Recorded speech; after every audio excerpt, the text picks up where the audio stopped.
ظفر بھائی بسم اللہ. جی اللہم صلی علی محمد وآل محمد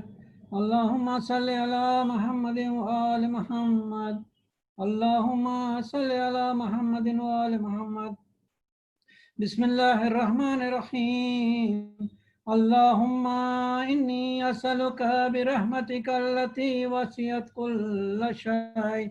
وبقوتك التي قهرت بها كل شيء وخضع لها كل شيء وذل لها كل شيء وبجبروتك التي غلبت بها كل شيء وبعزتك التي لا يقوم لها شيء وبعظمتك التي ملأت كل شيء وبسلطانك الذي على كل شيء وبوجهك الباقي بعد فناء كل شيء وبأسمائك التي ملأت أركان كل شيء وبعلمك الذي أحاط بكل شيء وبنور وجهك الذي أضاء له كل شيء يا نور يا قدوس يا نور يا قدوس يا أول الأولين ويا آخر الآخرين اللهم اغفر لي الذنوب التي تأتي كل لسان اللهم اغفر لي الذنوب التي تنذر النقام اللهم اغفر لي الذنوب التي تغير النعم اللهم اغفر لي الذنوب التي تحبس الدعاء اللهم اغفر لي الذنوب التي تقطع الرجاء اللهم اغفر لي الذنوب التي تنزل البلاء اللهم اغفر لكل ذنب أذنبته وكل خطيئة أخطأتها اللهم إني أتقرب إليك بذكرك وتشفي بك إلى نفسك وأسألك بجودك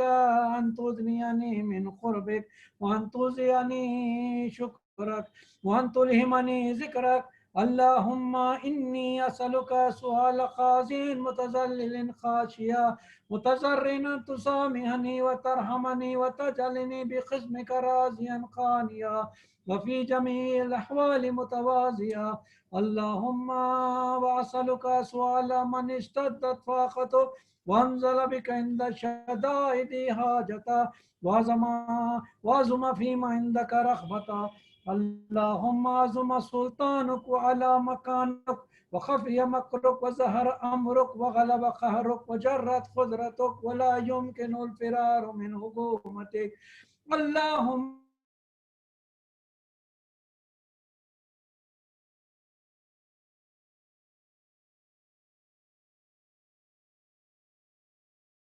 أنت سبحانك وبحمدك ظلمت نفسي ظلمت نفسي ظلمت نفسي وتجرأت بجهلي وسكنت إلى قديم ذكرك لمنك علي اللهم مولاي كم من خبيث سترت وكم من فادح من البلاء يخلت وكم من نشار وخيت وكم من مكروه دفعت وكم من ثناء جميل لست أهلا له نشرت اللهم عظم بلائي وافرط بسوء حالي وخسرت بأعمالي فقدت بأغلالي وحبسني النوم في بعد أعمالي وغلتني الدنيا بغرورها ونفسي بخيانتها ومثالي يا سيدي وأسألك بعزتك أن لا يحجب عنك الدعاء سوء عملي وفعالي ولا تفضعني بخفي ما اطلعت عليه من سري ولا تواجلني بالعقوبات على ما عملت في خلواتي من سوء فعلي وإساءتي ودوام تفريطي وجهالتي وكثرة شهواتي وغفلتي وكني اللهم بعزتك لي كل الأحوال رؤوفا ولي في جميع الأمور يطوفا إلهي ومولاي وربي من لي غيرك أسأله كشف ضري والنظر في أمري إلهي ومولاي أجريت علي حكما اتبعت فيه هوى نفسي ولم احترس فيه من تزيين يدوي وغرني بما أهوى وأسعده على ذلك القضاء فتجاوزت بما جرى علي من ذلك بعد حدودك وخالفت بعض أوامرك، ولك الحمد علي في جميع ذلك، ولا حجة لي فيما جرى علي فيه الخزاء، والزمني حكمك وبلاؤك، وقد أعطيتك يا إلهي بعد تقصيري وإسرافي على نفسي معتذرا نادما منكسرا مستقيلا مستغفرا منيبا مخرا مذعنا معترفا لا أجد مفرا مما كان مني دعائكم. أتوجه إليه في أمري غير قبولك عذري وإدخالك إياها في ساعة من رحمتك. اللهم فاقبل عذري وارحم شدة ضري وفكني من شد وساقي. يا رب ارحم ضعف بدني، يا رب ارحم ضعف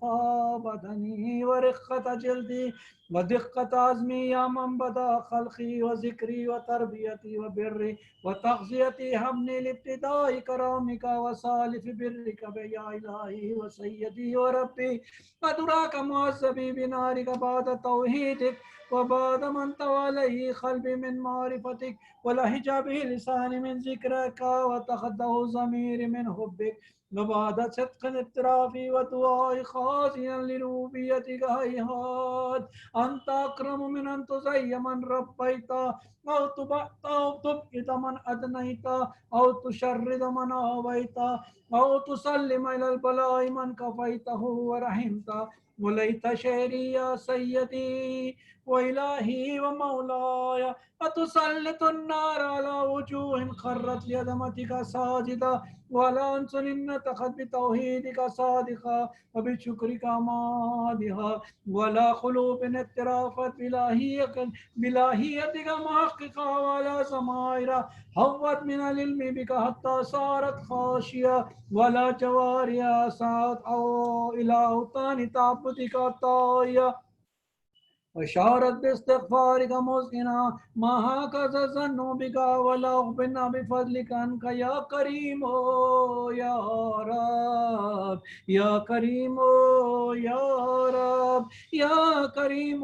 يا رب. وأنت تعلم ظافيا خليل من بلاء الدنيا وعقوباتها وما يجري فيها من المكاره العليا، ولأن ذلك بلاء مكروه قليل مقصوه يسير بقاء قصير مدته، فكيف احتمال للبلاء الآخر وجليل والخوي المكاره فيها، وهو بلاء تطول مدته يدوم مقامه ولا يخفف عن أهله، لأنه لا يكون إلا عن غضبك وانتقامك وسخطك، وهذا ما لا تقوم له الصلوات ولا. يا سيدي فكيف بي وأنا عبدك الضعيف الذليل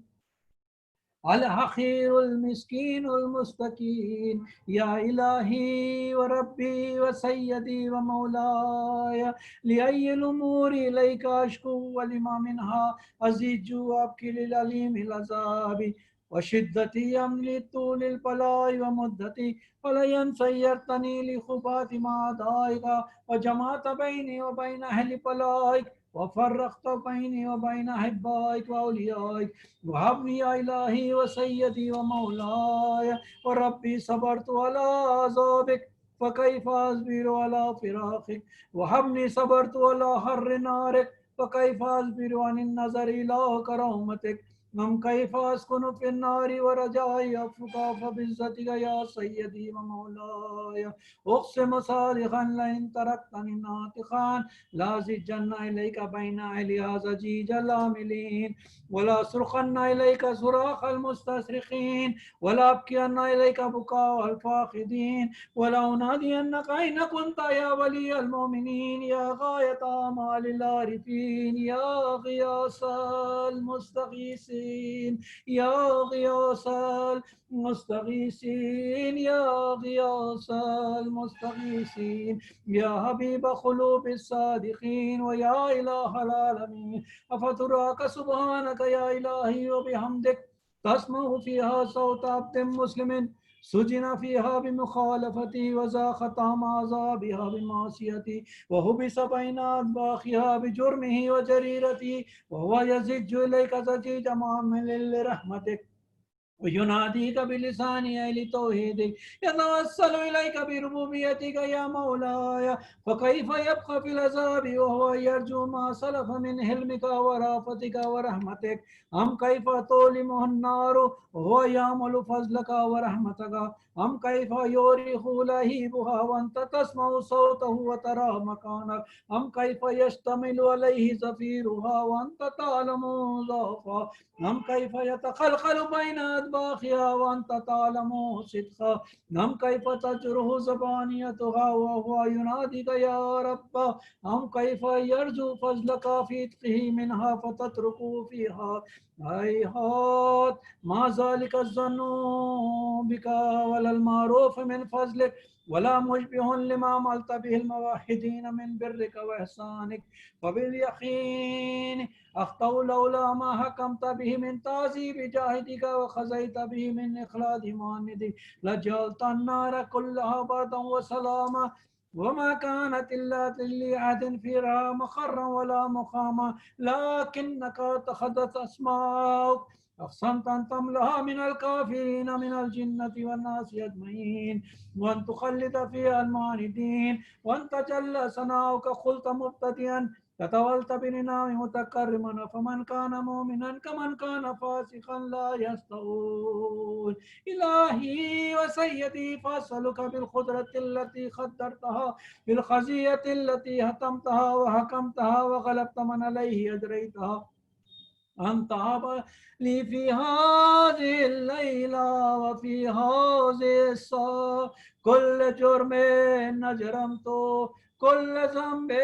نذنبته كل خبيه نسررته كل جهل عملته كتمته وأعلنته وأخفيته أو أظهرته وكل سيئات أمرت بالإثباتها الكرام الكاتبين الذين وكلتهم بحفظه ما يكون مني وجعلتهم شهودا علي مع جوارها وكنت أنت رقيب علي من ورائهم وشاهد لما خفي عنهم برحمتك أخفيت بفضلك سترت وأن توفر حظي من كل خير أنزلت أو إحسان فصلت أو بر نشرت أو رزق بسطت أو ذنب تغفر أو خطأ تستر يا ربي يا ربي يا رب يا ربي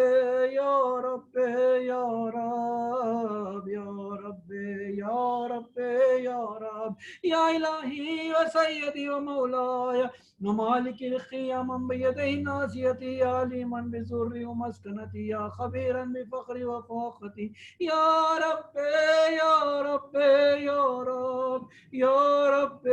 يا ربي يا رب يا ربي يا ربي يا رب أسألك بحقك وخصك وعظم صفاتك وأسمائك أن تجعل أوقاتي من الليل والنهار بذكرك مأمورة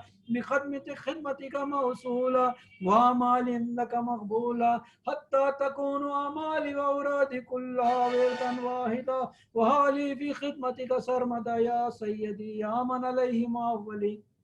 يا من إليه شكوت أهوالي يا ربي يا ربي يا رب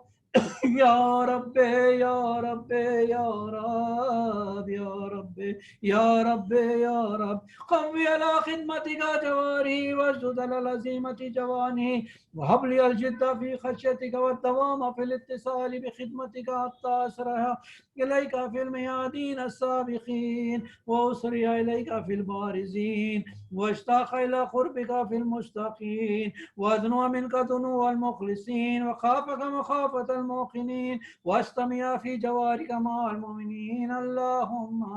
ومن أرادني بسوء فارده ومن كادني فقده اللهم ومن أرادني بسوء فارده ومن كادني فقده واجعلني من أحسن عبيدك نصيبا منك واقربهم منزلة منك وخصهم بزلفة لديك فإنه لا ينال ذلك إلا بفضلك وجد لي بجودك واعطف علي بمجدك واحفظني برحمتك واجعل لساني بذكرك لهجان وقلبي بحبك متيما ومن علي بحسن إجابتك واغفر لي لعشرتي واغفر لي زلتي فإنك خزيت على عبادك ببودتك وأمرتهم بدعائك وزمنت لهم الإجابة عليك يا رب نصبت وجهي وعليك يا رب مددت يدي وعليك يا رب نصبت وجهي وعليك يا رب مددت يدي وعليك يا رب نصبت وجهي وعليك يا رب مددت يدي وبعزتك استجب للدعاء وبلغني مناي ولا تخط من فضلك رجائي واكفني شر الجن والانس من اعدائي يا سريع الرضا اغفر لمن لا يملك الا الدعاء يا سريع الرضا اغفر لمن لا يملك الا الدعاء يا سريع الرضا اغفر لمن لا يملك الا الدعاء فإنك فعل لما تشاء يا من اسمه دواء وذكره شفاء يا من اسمه دواء وذكره شفاء يا من اسمه دواء وذكره شفاء وطاعة غنى ارحم الرأس ماله الرجاء وسلاه البكاء يا سابق النعم يا دافع النقم يا نور المستوحسين في الظلم يا لمن لا يعلم صل على محمد وآل محمد وفل من تعالوا صلى الله على رسوله والأئمة الميامين من آله وسلم تسليما كثيرا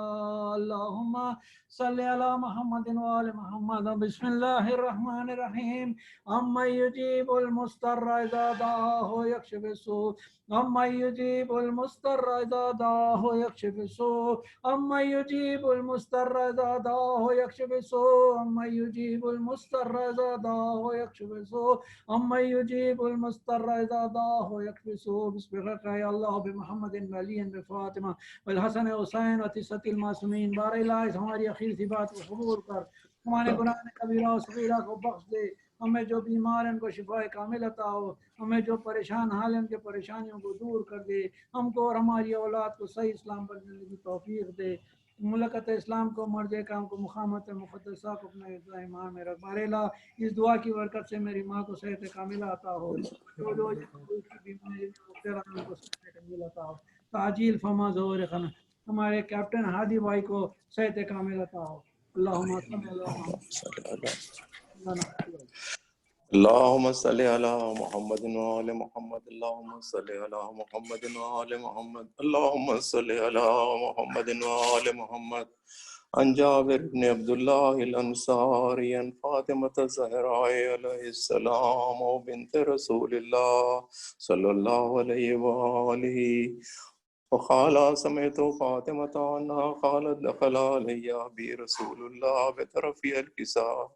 أقول الله في بعض الأيام فقال السلام عليك يا فاطمة فقلت عليك السلام قال إني أجد في بدني ضعفا فقلت له أعوذك بالله يا أبتاه من الضعف فقال يا فاطمة ائتيني بالكساء اليماني فغطيني به فأتيت بالكساء اليماني فغطيت به وسرت وانظر إليه وإذا وجهه يتلالى كأنه البدر في ليلة تمامه وكماله فما كانت إلا ساعة وإذا بولدي الحسن قد أقبل وقال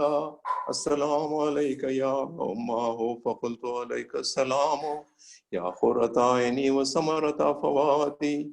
فقال يا أمه إني أشم عندك راية طيبة كأنها راية جدي رسول الله فقلت نعم إن جدك تحت الكساء فأقبل الحسن نحو الكساء وقال السلام عليك يا جداه يا رسول الله أتأذن لي أن أدخل معك تحت الكساء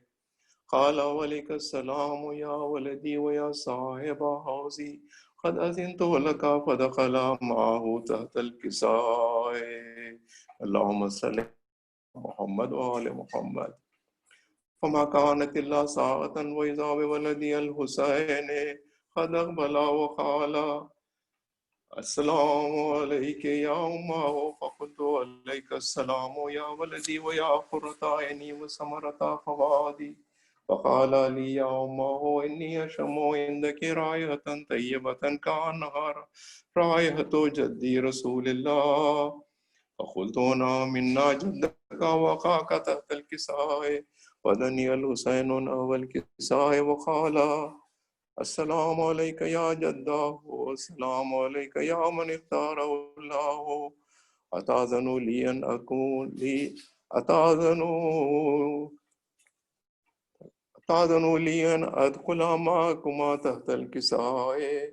فقال عليك السلام يا ولدي ويا شافي أمتي قد أذنت لك فدخل معهما تحت الكساء. اللهم صل على محمد وآل محمد. فقال عند الله ذلك أبو الحسن علي بن أبي طالب. وقال السلام عليك يا بنت رسول الله. فقلت عليك السلام يا أبا الحسن ويا أمير المؤمنين. فقال يا فاطمة إني أشم عندك رائحة طيبة كأنها رائحة عقيب بن أمي رسول الله. فقلت نعم ها هو ما لديك تحت الكساء. فأقبل علي والكساء وقال السلام عليك يا رسول الله. أتأذن لي أن أكون معكم تحت الكساء. قال له عليك السلام يا أخي ويا وسي وخليفتي وصاحب لوائي قد أذنت لك. فدخل علي تحت الكساء. اللهم صل على محمد وآل محمد. ثم أعطيتنا والكساء وقلت السلام عليك يا أبتاه يا رسول الله. أتأذن لي أن أكون معكم تحت الكساء. قال عليك السلام يا بنتي ويا بزتي قد أذنت لك فدخلت تحت الكساء. اللهم صل على محمد وآل محمد. فلما اكتملنا جميعا تحت الكساء أخذ أبي رسول الله بطرف الكساء وأومأ بيده اليمنى إلى السماء وقال اللهم إن هؤلاء أهل بيتي وخاصتي وعامتي لحمهم لحمي ودمهم دمي يلمني ما يلمهم ويحزنني ما يحزنهم. أنا حرب لمن حاربهم وسلم لمن سالمهم وعدو لمن عاداهم ومحب لمن أحبهم. إنهم مني وأنا منهم. واجعل صلواتك وبركاتك ورحمتك وغفرانك ورضوانك علي وعليهم واذهب عنهم الرجس وطهرهم تطهيرا. اللهم صل على محمد وآل محمد. اللهم صل على محمد وآل محمد. وقال الله عز وجل يا ملائكتي ويا سكان سماواتي إني ما خلقت سماء مبنية ولا أرضا مدية ولا قمرا منيرا ولا شمسا مضية ولا فلكا يدور ولا بحرا يجري ولا فلكا يسري إلا في محبتي هؤلاء الخمسة الذين هم تحت الكساء. اللهم صل على محمد وآل محمد. فقال الأمين جبريل يا ربي ومن تحت الكساء. فقال عز وجل هم أهل بيت النبوة هم فاطمة أبوها وبالها وبنوها. اللهم صل على محمد وآل محمد. وقال جبريل يا ربي أتأذن لي أن أهبط إلى الأرض ليكون معهم سادسا.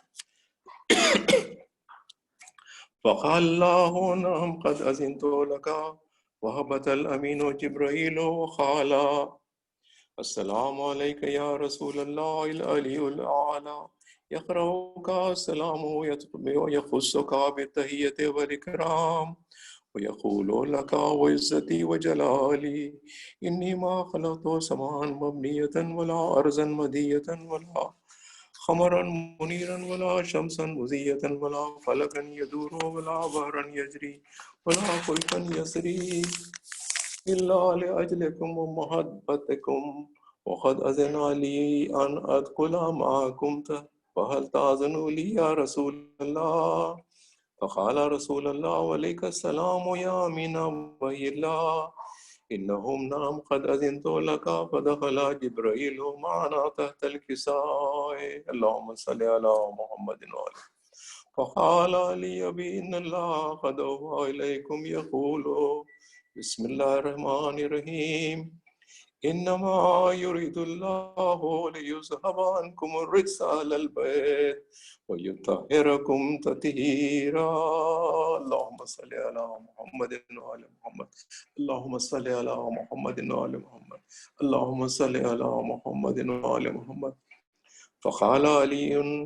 لأبي يا رسول الله أخبرني ما لجلوسنا هذا تحت الكساء من الفضل عند الله. فقال النبي والذي بعثني بالحق نبيا واصطفاني برسالة نجيا ما ذكر خبرنا هذا في محفل من محافل أهل الأرض وفيه جمع من شيعتنا ومحبينا إلا نزلت عليهم الرحمة وحفت بهم الملائكة واستغفرت لهم إلى أن يتفرقوا. فقال علي إذن والله فزنا وسودنا فزنا فهذا شيعتنا ورب الكعبة. فقال النبي ثانيا يا علي والذي بعثني بالحق نبيا واصطفاني برسالة نجيا ما ذكر خبرنا هذا في محفل من محافل أهل الأرض وفيه جمع من شيعتنا ومحبينا وفيهم مهموم إلا فرج الله همه ولا مغموم إلا وكشف الله همه ولا طالب حاجة إلا وقضى الله حاجته. فقال علي إذن والله فزنا وسعدنا وكذلك شيعتنا فازوا وسعدوا في الدنيا والآخرة ورب الكعبة. اللهم صل على محمد وعلى محمد. اللهم صل على محمد وعلى محمد. اللهم صل على محمد. یا پروردگار قبول فرما میرے مالک اور جو بیمار ہیں سب عطا فرما ان کو بیماریوں سے. اللهم صل على محمد وعلى محمد. نعرہ صلوات. اللهم صل على محمد وعلى زینب پہ ہوا خاتمہ ماتم کیا پہلے رسول کا علم ہوا بولے وہ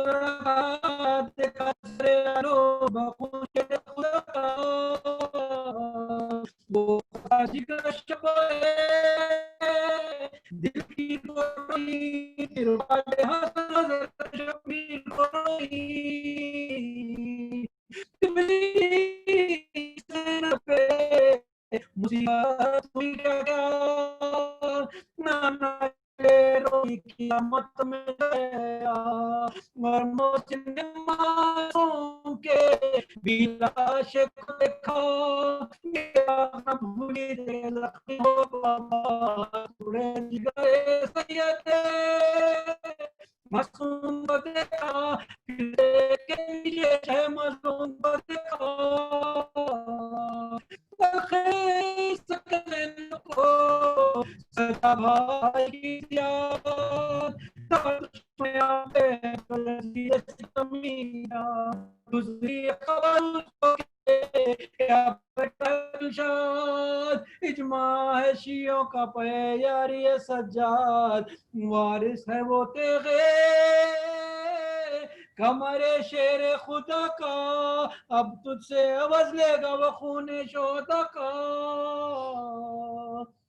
یہ سنا کے دیا حکم شکی نے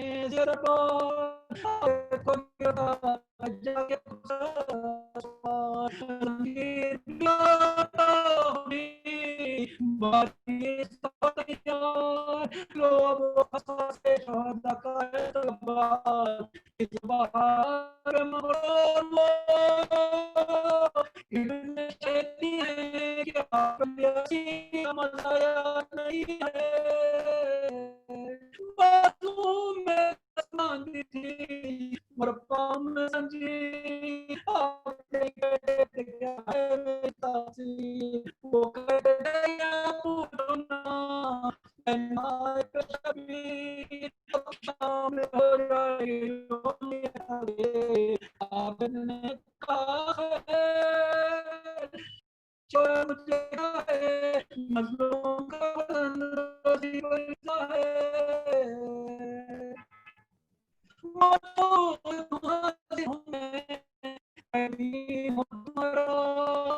لیکن تم خدا کرو گے نہ دوبارہ موجود ہے وہ نہیں کچھ اور ہمارا گرام نہیں کہہ دو یہ خوشی سے نام نے خوشی حسین علی سے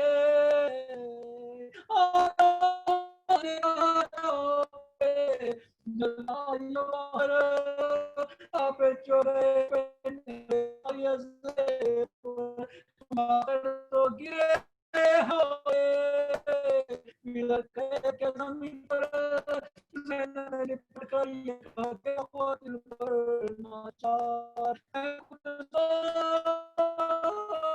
ہمارا نہیں گئے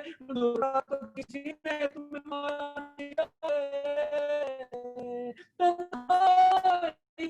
نہیں زینب کو دوبارہ سکون ہوا خط وسط دم تمہارا شام پہ جانے دو مطلب ہمارا شکینہ کو دوبارہ ایسی رہا حسین علی والوں پر مجھے تیرا لکھا سخن کوئی بھی میں آیا نہ کہ اسی شکل سے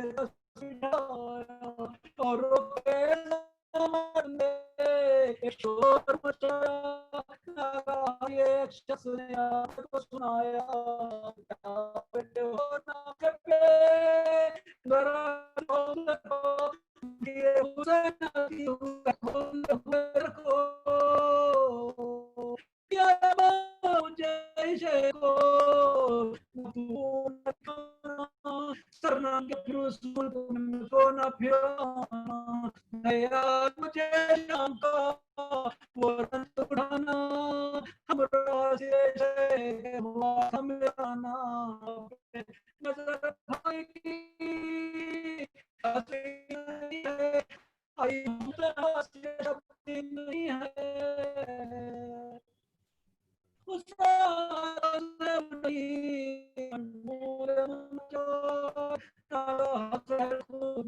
ہوئی ہے سجاد سے روکے کہیں پار لو بھائی تم کرو آج ملاقات جس درد سے کلام تھی مشغول میں محمود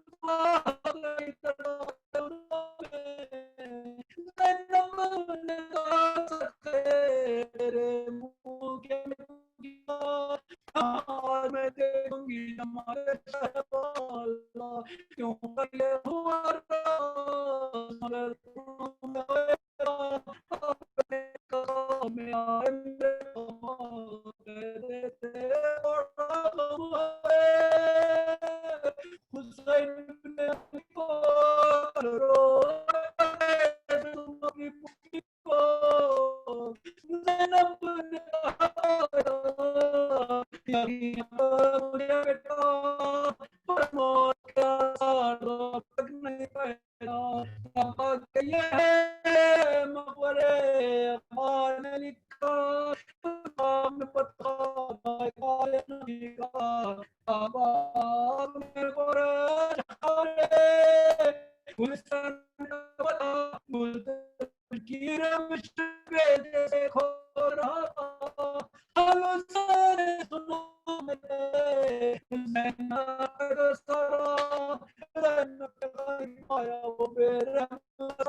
کو نہیں یارو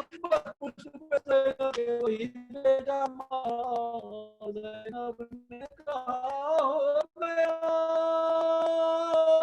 سوارتا مجھے میری ہوں شکر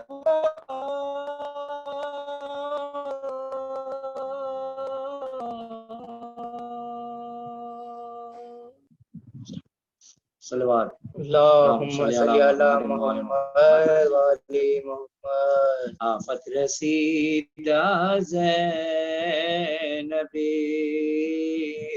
ذیشان سے پوچھئے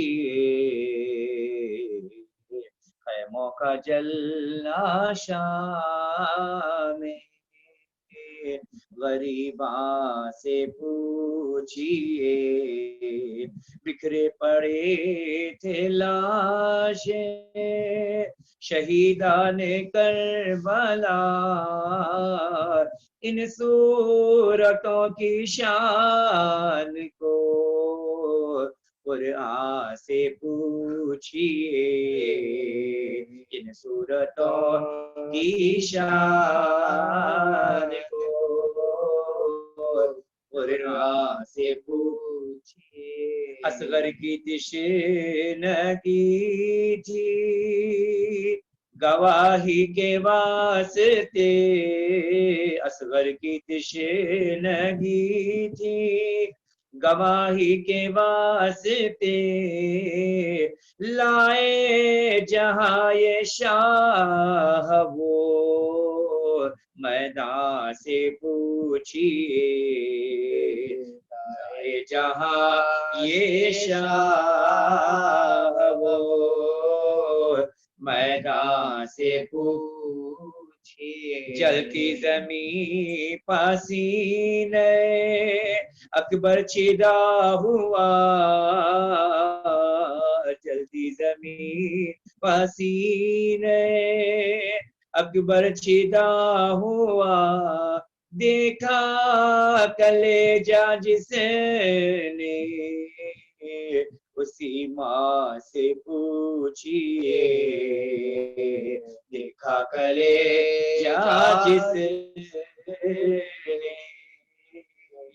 اسی ماں سے پوچھئے بازو کٹے تو مشکے سکینہ چھدی کہیں بازو کٹے تو مشکے سکینہ چھدی کہیں ساحل پہ ہے جو شیر نیستان سے پوچھئے ساحل پہ ہے جو شیر نیستان سے پوچھئے چشمہ کا وہ خون اگلنا وہ تیر ظلم چشمہ کا وہ خون اگلنا وہ تیر ظلم سینے پہ ہاتھ رکھ کے دل و جان سے پوچھئے سینے پہ ہاتھ رکھ کے دل و جان سے پوچھئے ثاقب جو نقل کرتا تھا مقتل کا حال زار ثاقب جو نقل کرتا تھا مقتل کا حال زار کیا دل پہ گزری صاحب ایمان سے پوچھئے کیا دل پہ گزری صاحب ایمان سے پوچھئے آفت رسیدہ زینب آمد ہے لبتے پیامبر کی شام میں گیسو کھلے ہوئے ہیں عزائے امام میں، سر پیٹی ہے فاطمہ دار السلام میں، زینب یہ نوحہ کرتی ہے بلوایا، زینب یہ نوحہ کرتی ہے بلوایا، لوگوں خبر کرو میرے نانا رسول کو بلوے میں شمر لایا ہے بنت بطول، بلوے میں شمر لایا ہے بنت بطول، نانا تیری نواسی کے سر پر ردا نہیں، اور اہل شام دیکھتے ہیں کچھ حیا نہیں، عابد غریب مرتا ہے تب سے دوا نہیں، بے ہوش ننھے بچے آب و غذا، بے ہوش ننھے بچے آب و غذا نہیں، دل سب کے کانپتے ہیں بدن تھراتے ہیں، اب سامنے یزید کے سادہ جا، اب سامنے یزید کے سادہ جا ہے ایک رسل میں بارہ گلے و مصیبتہ، روتے ہیں گودیوں کے پلے و مصیبتہ، بس میں ستم گھروں کے چلے و مصیبتہ، خاکے ازاں ہے مپملے و مصیبت، خاکے ازاں ہے مپملے و مصیبت، مشکل قدم اٹھانا تھا اس شہد حامی، یوں عطرت نبی گئی بلوایا پہ، زینب تڑپ کے اونٹ پار کرتی تھی بیان، دربار میں طلب ہوئے سادات ناگہاں، اونٹوں سے اتری بیبیاں کہہ کے علامہ، پیش یزید لے گئے ظالم کشا، پیش یزید لے گئے ظالم کشا، سامان جشن عام تھا دربار ریام تھا، اور ننگے سر حسین کا کنبہ، اور ننگے سر حسین کا کنبہ تمام تھا، ناگاہ بڑھ کے شمر لئی نے کیا سلام، بولا کہ اے امیر یہ شادی کا ہے مقام، امیدوار قلت و جاگیر ہے غلام، حاضر ہے سر شہیدوں کے عطرت، حاضر ہے سر شہیدوں کے عطرت انا، پڑھ کر پکارا مرا کے اپنا جگر یہ، لے ہم شبیہ خاص پیمبر کا سار ہے یہ، واللہ اس کے رنجو علم میں بسد بکا، فرزند بوترا بہتر جگہ، فرزند بوترا بہتر جگہ گرا، یہ ذکر تھا کہ حشر کا